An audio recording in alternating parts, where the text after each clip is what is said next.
GT Holidays, South India's #1 travel brand. You know you are special when you're with GT Holidays. Day by day நம்மளுக்கு issues குழந்தைங்க கிட்ட ஜாஸ்தியாக போயிட்டே தான் இருக்குது. பேரண்ட்ஸ் திட்டுறாங்க, ரிலேட்டிவ்ஸ் திட்டுறாங்க, என்னை ஒரு பக்கம் கார்னர் பண்ணுறாங்க, ஃப்ரெண்ட்ஸ் எல்லாம் நம்ம நிறைய கேள்விப்பட்டிருக்கோம். பட் ஒட்டுமொத்த ஸ்கூலுமே சேர்ந்து ஒரு பெண் குழந்தைய கார்னர் பண்ணுறாங்கன்றது இவ்வளோ நாள் வந்த கவுன்சிலிங்கில் நான் கேள்விப்பட்டதே கிடையாது. This is the first. எனக்கு வாஷ்ரூம் போகணுன்னு கேட்டால் கூட அந்த குழந்தைய அனுப்புறது கிடையாது. என்ன ஒரு அநியாயம், கொடுமையாக இருக்குல்ல. எனக்கு பிடி பீரியட்னாலும் அந்த குழந்தைய கூப்பிட்டு வச்சு பேசுறது பண்ணுறதுன்ற அளவுக்கு அந்த குழந்தைய நான் என்ன கேட்குறேன், என்னென்ன விஷயங்களுக்காக இந்த ஸ்கூல் இவ்வளோ கார்னர் பண்ணணும்? நிறைய பையன் கூட பேசுகிறாங்க. அவங்களாம் எப்படி மேடம் டீச்சராக இருக்காங்க? டீச்சர்ஸுன்றதை விட எனக்கு ஆக்சுவலி இப்போ இந்த ஒரு இன்சிடென்ட் தான் ஞாபகம். இப்போ அண்ணா யூனிவர்சிட்டியில் நடந்த அந்த இன்சிடென்ட் கூட எதுக்கு அந்த பொண்ணு போய் அந்த பையன் கூட போய் அந்த டைமில் போய் பேசுனாங்கன்றதான் கேட்குறாங்களே தவிர்த்து என்ன அங்கே பின்னாடி நடந்ததுன்றது யாருமே யோசிக்க முடியாத அளவுக்கு தான் சார் மக்கள் இன்னமும் அப்படி தான் இருக்காங்க. நக்கீரன் நேயர்களுக்கு வணக்கம். நான் விஜய் எரிகிற சுதன். பேரண்டிங் கவுன்சிலர் ஆஷா பாக்கியராஜ் அவர்கள் அவங்க எடுத்த பல கவுன்சிலிங் பற்றி ஒவ்வொரு எபிசோட்லையும் பேசிகிட்டு இருக்காங்க. இன்றைக்கும் அதே மாதிரி ஒரு கவுன்சிலிங் பற்றி தான் பேச போகிறோம். வணக்கம் மேடம். வணக்கம் sir. Happy new year. Happy new year. Happy new years to all the viewers also. Okay, இந்த வருஷத்தோட தொடக்கம் எப்படி? போன வருஷம் இந்த ஒரு ரீவைண்ட் மாதிரி சொல்லுங்கள் சார். ரிவைண்ட் அப்படின்றதோட டே பை டே நம்மளுக்கு இஷ்யூஸ் குழந்தைங்க கிட்ட ஜாஸ்தியாக போயிட்டே தான் இருக்குது. நம்மளோட இதை பார்க்குற எபிசோட பார்த்து சேஞ்ச் ஆகிறாங்க அப்படின்றது 20% தான் அந்த இடத்துல நடந்துட்டுருக்கு. ஓகே, நம்ம எல்லா வாட்டியுமே பேரண்ட்ஸை தான் சொல்கிறோம். நம்ம அதுக்காக குழந்தைங்க தப்பே செய்யலைன்றது நம்ம என்றைக்குமே மீன் பண்ணுதல். பட் அந்த தவறு செய்கிறத அக்செப்ட் பண்ணிக்கிட்டு மாற்றணும் அவங்கள. அதுக்கு பேரண்ட்ஸ் ஒத்துழைக்கணுன்றதான் சொல்கிறோம். பட் இன்னமும் நிறையா பேரண்ட்ஸ் அந்த தவறுகளை செஞ்சுட்டே தான் இருக்கிறாங்கன்ற மாதிரி தோணுது. ஒரு தப்பு செஞ்சுட்டாங்கன்னா அதையே திருப்பி பேசிட்டு அந்த குழந்தைய கார்னர் பண்ணால் அது மேலே மேலே தவறு செய்யுது. இதுதான் நிறையா போன வருஷம் நடந்தது. இந்த வருஷம் அதில் ஒரு மாற்றம் வரணுன்றது என்னோட இது. ரெண்டாவது, இந்த ஃபோன் யூசேஜ் ஃபுல் ஸ்க்ரீன் டைம்லேயே இருக்கிறாங்க. அப்போ அந்த ஸ்க்ரீன் டைமை மாற்றணும்னா பேரண்ட்ஸ் நிறையா குழந்தைங்களோட டைம் ஸ்பெண்ட் பண்ணணும். எனக்கு டைம் பற்ற மாட்டேங்குது, எனக்கு இவ்வளோ கடன் இருக்குது, நான் இவ்வளோ நேரம் வேலை செஞ்சாதான் என்னால் இந்த கடனெல்லாம் அடைக்க முடியும்னா அதுக்கு அந்த குழந்தை மட்டுமே ரெஸ்பான்சிபிள் கிடையாதுல்ல. இது எல்லாருக்கும் எல்லா வீட்லேயும் இருக்கிறதா. And it depends on the family background எல்லாமே இருக்குது. பட் அதுக்காக அந்த குழந்தை அந்த இடத்துல பாதிக்கப்படக்கூடாது. அப்பா அம்மாவோட டைம் கிடைக்க மாட்டேங்குது, எங்கேஜாக இல்லை அப்படின்ற மாதிரி. ஸோ ஃபோன் யூசேஜ் அங்கே கம்மி பண்ணணும்னா பேரண்ட்ஸ் நிறையா இன்ட்ராக்ட் பண்ணணும், பேரண்ட்ஸ் நிறைய இன்வால்வ் ஆகணும். இது ரெண்டுத்துலேயும் மாற்றம் இந்த வருஷம் நடந்ததுன்னா ரொம்ப நல்லாயிருக்கும் அப்படின்றது தான். கரெக்ட், நீங்கள் சொன்ன மாதிரி இந்த மாற்றம் வந்துச்சுன்னா ரொம்ப நல்லாயிருக்கும் தான். இன்றைக்கி எந்த கவுன்சிலிங் பற்றி பேச போகிறோம் மேடம்? பேரண்ட்ஸ் திட்டுறாங்க, ரிலேட்டிவ்ஸ் திட்டுறாங்க, என்னை ஒரு பக்கம் கார்னர் பண்ணுறாங்க, ஃப்ரெண்ட்ஸ் எல்லாம் நம்ம நிறைய கேள்விப்பட்டிருக்கோம். பட் ஒட்டுமொத்த ஸ்கூலுமே சேர்ந்து ஒரு பெண் குழந்தைய கார்னர் பண்ணுறாங்கன்றது இவ்வளோ நாள் வந்த கவுன்சிலிங்கில் நான் கேள்விப்பட்டதே கிடையாது. This is the first time. உங்களுக்கும் புதுசு, எங்களுக்கும் புதுசு இது. ஏன்னா ஸ்கூலில் தான் நிறைய நேரம் குழந்தைங்க டைம் ஸ்பெண்ட் பண்ணுறாங்க. எந்த அளவுக்கு பேரண்ட்ஸ் ஒரு ரெஸ்பான்சிபிள், ஒரு குழந்தைய ஷேப் பண்ணுறதுக்கு பேரண்ட்ஸ் ரெஸ்பான்சிபிள், டீச்சர்ஸும் அந்த அளவுக்கு ரெஸ்பான்சிபிள். ஓகே, இந்த பெண் குழந்தை ஜெர்மனியில் இருந்திருக்காங்க. 6th ஸ்டாண்டர்ட் வரைக்குமே அவங்க ஜெர்மனியில் தான் இருந்திருக்காங்க. அங்கெல்லாம் ஸ்கூலிங் லேட்டாக தான் ஆரம்பிப்பாங்கள்ல. ஸோ இங்கே அவங்க 7th ஸ்டாண்டர்டில் ஜாயின் பண்ணியிருக்காங்க. பேரண்ட்ஸ் இந்தியாவுக்கு வரணும், இந்தியாவோட அந்த கல்ச்சரை தெரிஞ்சுக்கணும், ரிலேஷன்ஸ் கூட இருக்கணும், அங்கே யாருமே கிடையாதுன்றதுனால கூப்பிட்டு வந்திருக்கிறாங்க. ஸோ அங்கே இருந்ததுனால பார்த்தீங்கன்னா அந்த வே ஆஃப் ட்ரெஸ்ஸிங் எல்லாமே அந்த குழந்தைக்கு வேறு மாதிரி இருக்கும். இங்கேயுமே எல்லாருமே இப்போ அதை போடுறாங்க தான். அது இண்டிவிஜுவல் ட்ரெஸ்ஸிங்குன்றது அகெயின் இண்டிவிஜுவல், தனக்கு பிடிச்சிருக்கு அவங்க போடுறாங்க. ரெண்டாவது, ரொம்ப சகஜமாக எல்லாருக்கூடையும் பேசுகிறாங்க. அதே மாதிரி ஆண் நண்பர்களோடையும் அவங்க சகஜமாக தான் அவங்க பேசுகிறாங்க.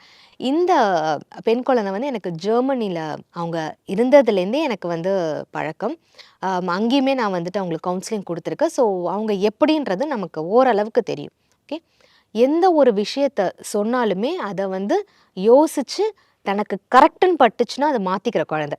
அதாவது இப்போ பிளைண்டாக, இப்போ நான் கவுன்சிலிங் கொடுக்குற பிளைண்ட், ஓகே ஆண்டி சொல்கிறாங்க நம்ம ஆண்டிக்காக செய்வோம், என்ன நம்ம பேசுகிறது அது மாதிரி இருக்கிறத இவங்க இந்த செல்ஃப் ரியலைசேஷன் சொல்லுவாங்களா, அந்த குழந்தைக்கு சீக்கிரமாக இருக்கும். Very matured girl and very talented. படிப்பாக இருக்கட்டும், டான்ஸு, பாட்டு, ட்ராயிங் அவ்வளோ அழகாக வரைவாங்க. எல்லாத்துலேயுமே இவங்க டேலண்டட். இது மாதிரி வந்துட்டு நிறைய ஆண் நண்பர்களோட பேசுகிறாங்கன்றத அந்த ஸ்கூலில் இருக்கிற டீச்சர்ஸ்லாம் வார்ன் பண்ணியிருக்கிறாங்க. பட் வந்து இதில் அந்த குழந்தைக்கு வந்து ஸ்கூல்லேயே நடக்குது, ஸ்கூல்லேயே பேசுகிறாங்கன்னா ஸ்கூலில் பேசுகிறாங்க, கோ எஜுகேஷன் பேசுகிறாங்க. இது மாதிரி நீ நிறையாலாம் பேசக்கூடாது, பண்ணு, நீ அந்த கல்ச்சரில் இருந்ததுனால உனக்கு அதெல்லாம் தெரியல அப்படிலாம் சொல்லியிருக்கிறாங்க. அண்ட் பேரண்ட்ஸையும் கூப்பிட்டும் சொல்லியிருக்காங்க, இது மாதிரி நீங்கள் வளர்த்தது சரி கிடையாது, எப்போ பார்த்தாலும் வந்து அந்த பசங்களோட பேசிகிட்டு இருக்காங்க, பண்ணுறாங்க. இவங்கள பார்த்து மிச்சம் இருக்கிற குழந்தைங்களும் இன்ஃப்ளூயன்ஸ் ஆகி பேசுகிறாங்க, பண்ணுறாங்கன்ற மாதிரி. அந்த குழந்தைக்கு அப்பவுமே வந்து அது தவறு அப்படின்றது தெரியல. பட் அம்மா அப்பாவை ஸ்கூலில் இது மாதிரிலாம் கூப்பிட்டு பேசுகிறாங்களே பண்ணுறாங்களேன்றதுனால அவங்க வந்து பேசுகிறத ஸ்டாப் பண்ணி தான் இருக்காங்க. பட் என்ன நடந்தாலுமே அந்த குழந்தைய வந்துட்டு திட்டுறாங்க. இப்போ வந்து கிளாஸில் வந்து ஆமாம் ஸ்கூலில் கிளாஸில் வந்து ஏதோ ஒரு பென்சில் காணா போயிடுச்சுனாலும் எக்ஸாம்பிளுக்கு சொல்கிறேன், அந்த பொண்ணை கூப்பிட்டு பேசுறது, இல்லை வேறு ஏதோ ஒரு இஷ்யூ, இப்போ வந்து சத்தமாக ஏதோ சண்டை போட்டுட்ருக்காங்க நடக்கும்ல, அப்படின்னாலும் அந்த பெண் குழந்தைய கூப்பிட்டு திட்டு. ஒவ்வொன்றும் நடக்கும் போது அவங்க வந்து கூப்பிட்டு திட்டிகிட்டு இருக்காங்க. எனக்கு வந்து வாஷ்ரூம் போகணுன்னு கேட்டால் கூட அந்த குழந்தைய அனுப்புறது கிடையாது. இது என்ன ஒரு அநியாயம், கொடுமையாக இருக்குல்ல. எனக்கு பிடி பீரியட்னாலும் அந்த குழந்தைய கூப்பிட்டு வச்சு பேசுறது பண்ணுறதுன்ற அளவுக்கு வந்துட்டு அந்த குழந்தைய வந்து இருக்கிறாங்க. இப்போ அந்த குழந்தையோட மைண்ட் செட் எப்படி ஆகுதுன்னா, எனக்கு ஸ்கூலுக்கே போக வேண்டாம், நான் போய் எக்ஸாம் மட்டும் எழுதிட்டு வரேன். அப்படி தானே மேடம் இருக்கும்.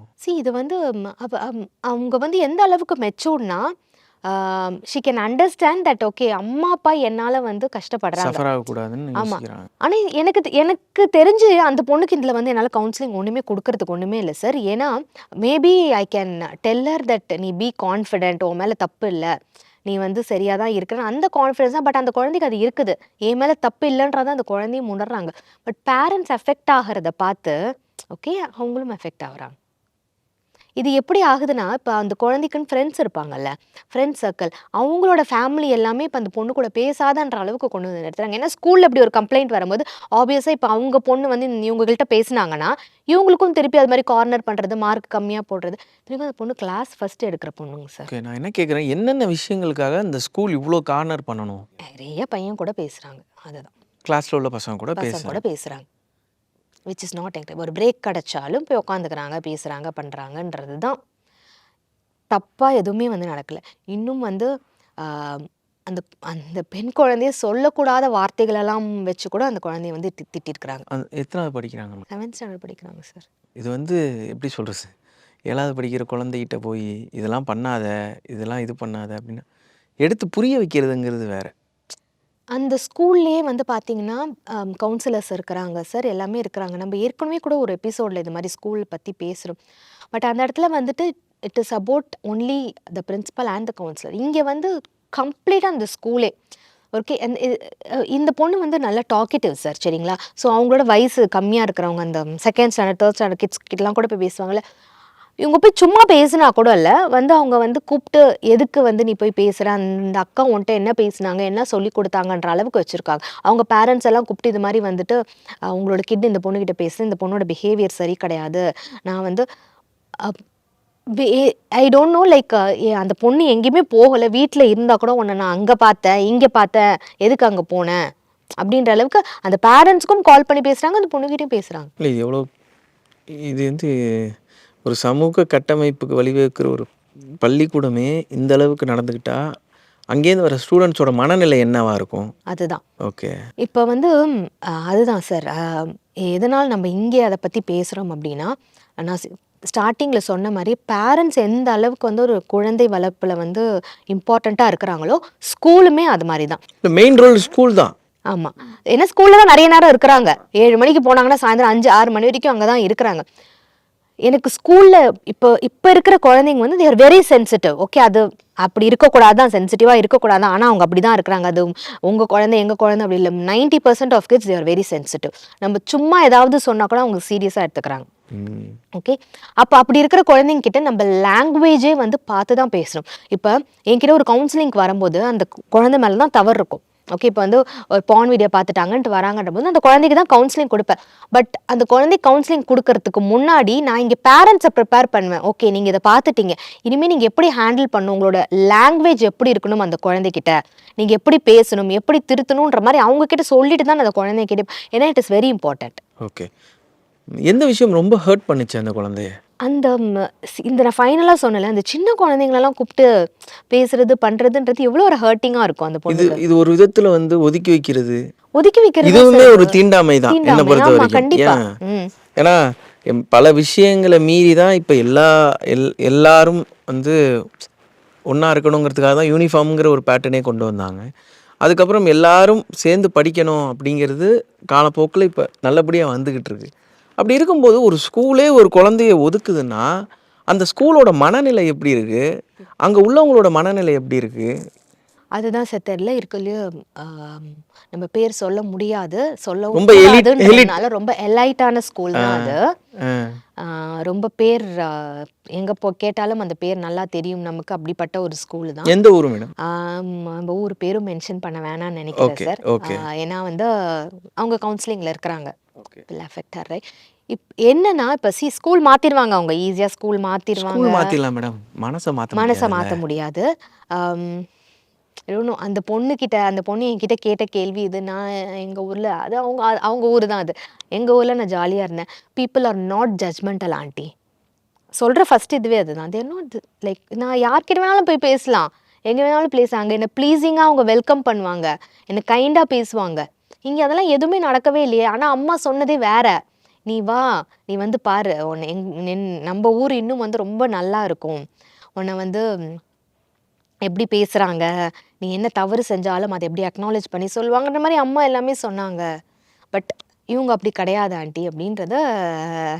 இல்லை, அது இன்னொரு பக்கம் பார்க்கணுன்னா ஒரு ஸ்கூல்னால எல்லாரையுமே குறை சொல்லிட முடியாதுங்கிறது ஒரு கருத்தும் இருக்குது. ஒரு பக்கம் அந்த குழந்தை அந்த ஸ்கூலை மட்டும்தான் பார்த்துருக்காங்க, நிறைய மனிதர்களை பார்க்கல இன்னும் நினைக்கிறேன். அதுதான் நான் சொன்னேன். இதெல்லாம் ஒரு சர்டைன் தான். நான் நிறைய எக்ஸாம்பிள் சொன்னேன் நான் உங்களுக்கு, இப்படி எல்லாமும் இருக்கிறாங்க. பட் என்ன சொன்னாலும் சார், இது வந்து அந்த குழந்தையோட மனநிலையிலேருந்து யோசிச்சு பாருங்கள், அது எவ்வளோ ஒரு ஹர்ட்டிங்காக இருக்கும். நம்ம கேட்கும்போது நமக்கே கோவம் வருதுல்ல. பட் இப்போ என் ஜென்ரேஷனில் இருந்த யாராக இருந்தாலும் ரூம்குள்ளே பூட்டிட்டு நம்ம வந்து அப்படியே தான் உட்காந்துருப்போம். அட்லீஸ்ட் இந்த பெண் குழந்தை she's talking, she's ready to talk. அம்மா நான் வேணால் வந்து திருப்பி சாரி கூட சொல்கிறேம்மா, நான் இனிமேல் அதெல்லாம் பேசலாமா, நான் ஸ்கூலில் வந்து நான் போய் எக்ஸாம் எழுதுகிற வரைக்கும் அலோவ் பண்ண சொல்லுங்கள், இதெல்லாம் மட்டும் பண்ண வேணான்னு சொல்லுங்கள், நான் பாட்டுக்கு போகிறேன், படிக்கிறேன், வந்துட்டுருக்கேன், ஏன்னா கார்னர் பண்ணக்கூடாது. டீச்சர்ஸ் எல்லாருமே நான் ஒரு மாதிரியாக பார்க்குறாங்க. எப்படி அந்த குழந்தை திருப்பி ஸ்கூலுக்கு அவங்களாம் எப்படி மேடம் டீச்சராக இருக்க முடியும்? இல்லை, நான் கேட்குறேன், டீச்சர்ஸுங்கிற ஒரு கௌரவம்னு ஒரு விஷயம் இருக்குல்ல, இப்படி பண்ணுறவங்க எப்படி டீச்சர்ஸாக இருக்க முடியும்? ஏன்னா நீங்கள் சொல்லி கொடுக்கறது தான், உங்களோட பேரை தான் ஏதாச்சும் ஒரு மேடையில் ஏதாச்சும் ஒரு சாதனை செஞ்சால் ஃபஸ்ட்டு டீச்சரோட பேரை தான் சொல்லுவாங்க வருது சார். நம்ம டீச்சர்ஸுன்றதை விட எனக்கு ஆக்சுவலி இப்போ இந்த ஒரு இன்சிடென்ட் தான் ஞாபகம். இப்போ அண்ணா யூனிவர்சிட்டியில் நடந்த அந்த இன்சிடென்ட் கூட எதுக்கு அந்த பொண்ணு போய் அந்த பையன் கூட போய் அந்த டைமில் போய் பேசுனாங்கன்றதான் கேட்குறாங்களே தவிர்த்து, என்ன அங்கே பின்னாடி நடந்ததுன்றதை யாருமே யோசிக்க முடியாத அளவுக்கு தான் சார் மக்கள் இன்னமும் அப்படி தான் இருக்காங்க. நம்ம டீச்சர்ஸ் அப்படி இப்படின்னு சொல்கிறத விட அதான் சொல்லிட்டீங்களே மேடம், இங்கே எல்லாருமே ஒருத்தரை ஜட்ஜ் பண்ணிக்கிட்டு தான் இருக்கிறோம், ஏதாச்சும் ஒரு விதத்தில் குறை பேசிக்கிட்டு தான் இருக்கோம். இந்த குழந்தையோட எக்ஸ்ட்ரீம்னா என்ன பண்ணிச்சு அந்த நிர்வாகம்? அவங்க வந்து டிசியும் தரமாட்டேங்கிறாங்க. ஓகே, ஏன்னா டிசி கொடுத்துட்டா இப்போ எப்படினாலும் அந்த பேரண்ட்ஸ் போய் கம்ப்ளைண்ட் பண்ணுவாங்க, அந்த ஒரு நெகட்டிவ் ஃபீட்பேக் வரும், அது எல்லாமே இருக்குல்ல, அதனால் கம்ப்ளைண்ட் தரமாட்டேங்கிறாங்க. பட் எவ்ரி வீக் உங்களை கூப்பிட்டு வச்சு இந்த டார்ச், அதாவது மனதளவில் அவங்களை எப்படியெல்லாம் கஷ்டப்படுத்தணுமோ அந்த அளவுக்கு கஷ்டம் கொடுத்துட்ருக்காங்க. ஓகே, பட் நான் அவங்கக்கிட்ட சொன்னது என்னென்னா, நீங்கள் ஹையர் அஃபீஷியல்ஸை போய் பார்த்துட்டு டிசி வாங்கிடுங்க, ஓகேங்களா. மேபி அவங்க திருப்பி 7th standard படித்தா கூட வேறு ஏதாவது ஒரு ஸ்கூலில் கூட. நான் என்ன சொல்கிறேன், ஜெர்மனியே போயிருங்கிறேன். இல்லை, அதான் உண்மை. கரெக்ட். இப்படிலாம் பண்ணுறவங்க மத்தியில் இருக்கிறதுக்கு ஜெர்மனியே போயிடுறது நல்லது தான். அவங்களோட வேலை அந்த இதெல்லாம் நம்மளுக்கு அவங்களோட டிசிஷன். பட் என்னை பொறுத்த வரைக்கும் அந்த ஸ்கூலுக்கு அனுப்பாதீங்க, போதும். ஒரு வருஷம் படிப்பு வேஸ்ட் ஆனாலும் பரவாயில்ல, நமக்கு நம்மளோட குழந்தை வந்து முக்கியம், அவங்களோட மைண்ட் செட் முக்கியம், அதனால் வந்து அனுப்பாதீங்கன்றதை நான் சொல்லிட்டேன். they will decide it. இல்லை, ஜெர்மனியில் கூட ஒரு காலத்தில் ஒரே ஹிட்லர் தான் இருந்தார். இந்த குழந்தைக்கு இவங்க எல்லாருமே ஹிட்லராக தெரியுவாங்க, அதான் உண்மை. ஆனால் அது ஹிட்லரோட கதையை அவங்க படித்தா அந்த ஹிட்லருமே அவங்க வந்து நல்லவங்களாம் அக்செப்ட் பண்ணிப்பாங்க. இவங்களெல்லாம் என்றைக்குமே அக்செப்ட் பண்ணிக்கவே முடியாது அண்ட் மறக்கவும் மாட்டாங்க இவங்க. ஓகே, இவங்களுக்குலாம் என்ன சொல்லணும்னு நினைக்கிறீங்க மேடம்? டீச்சர்ஸ் அங்கே உள்ள டீச்சர்ஸ்க்கு நீங்கள் சொல்லணும்னு? அங்கே உள்ள டீச்சர்ஸ்க்கு ஒன்று தான் சொல்கிறேன், நம்ம இருக்கிறது டீச்சர் ப்ரொஃபஷன். நம்ம ஒவ்வொரு குழந்தையும் வந்து நல்லா படிக்கிற குழந்தை, நல்லா படிக்காத குழந்தை, பொண்ணுங்க கிட்ட மட்டும் பேசுகிற குழந்தை, இது பையன் கிட்ட மட்டும் பேசுகிற குழந்தை, இவங்க வந்து ஸ்மோக் பண்ணுவாங்க, இவங்க வந்து பேட் வேர்ட்ஸ் யூஸ், நம்ம யாரையுமே அப்படி பிரிக்க முடியாது. நம்மளோட ரெஸ்பான்சிபிலிட்டி வந்து ஒரு தவறு செய்கிறாங்கன்னா அந்த குழந்தைய வந்து எப்படி தட்டி கொடுத்து அந்த தவறுலேருந்து வெளியில் கொண்டு வரணும்ன்ட்டு பார்க்கணும். அண்ட் தட்டி விடக்கூடாது. நல்லா இருக்கிற குழந்தை எப்பயுமே நல்லா இருந்துட்டு இந்த குழந்தைக்கு தான் சப்போர்ட் தேவைப்படும். கரெக்டாக அப்போ இப்படிப்பட்ட குழந்தைங்கள தான் வந்து நம்ம அரவடிக்கிட்டும். இந்த குழந்தைக்கு தான் ஹக் தேவைப்படும், இந்த குழந்தைக்கு தான் அப்ரிசியேஷன் தேவைப்படும், இந்த குழந்தைக்கு தான் நான் இருக்கிறேன், நீ அடுத்தது என்ன செய்யணும்னு நினைக்கிறேன், உனக்கு நான் ஹெல்ப் பண்ணுறேன் பண்ணுன்றதை தட்டி கொடுத்து மோட்டிவேட் பண்ணணும். அதெல்லாம் தான் பண்ணணும்னு நினைக்கிறேன். தட்டி கொடுங்க, தட்டி விட்டுறாதீங்க. ஆசிரியர்களை நம்பி தான் ஒவ்வொரு பெற்றோரும் குழந்தைங்கள ஸ்கூலுக்கு அனுப்புகிறாங்க. உங்களை நம்பி தான் அனுப்புகிறாங்க. அதை நீங்கள் புரிஞ்சுக்கணும். இந்த மாதிரியான ஒரு இது கவுன்சிலிங் எனக்கு ரொம்ப மனசு கஷ்டமாக இருக்குது. ஒரு பள்ளியே வந்து ஒரு குழந்தைய தள்ளி வைக்குது. அதுவும் ஜெர்மனியை விட இந்தியா நல்லா இருக்கும்னு நினச்சி வந்த ஒரு ஃபேமிலி பேசாமல் திருப்பி ஜெர்மனியே போகலான்னு நினைக்கிற அளவுக்கு நடந்திருக்குன்னா அந்த ஸ்கூல்னாலையும் அந்த டீச்சர்ஸ்னாலையும் தான், வேறு யாராலையும் கிடையாது. நன்றி மேடம். Thank you sir.